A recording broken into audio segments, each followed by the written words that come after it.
சரி குயவனை பார்க்கலாம் அப்படின்னு மன்னன் அரண்மனையில இருந்து குயவனோட மண்பானைகள் செய்யற இடத்துக்கேமோ வர்றாரு. குயவனை தூரத்துல நின்று என்னதான் செய்யறாருன்னு கவனிக்கலாம் அப்படின்னு மன்னன் மறைஞ்சிருந்து குயவனை பார்த்துட்டு இருக்கிறாரு. அந்த குயவன் பானை செஞ்சுக்கிட்டு இருக்கும் போதேமோ பானை செய்யும் போது எல்லாமே கோவிந்தா கோவிந்தா அப்படின்னு நாமத்தை உச்சரிச்சுக்கிட்டே வேலை பார்த்துட்டு இருக்கிறாரு, வாய மூடாம.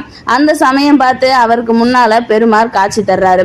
பெருமாளை பார்த்த உடனேவும் குயவனுக்கு ஆச்சரியமும் சந்தோஷமும் தாங்கலை. என்ன செய்யறதுன்னே தெரியாம சந்தோஷத்துல கையெடுத்து பெருமாளை வணங்கிட்டு தன்னோட கையில இருந்த களிமண்ல பூக்கள் செஞ்சு பெருமாளோட பாதத்துல போட்டு அவரை கும்பிடுறாரு.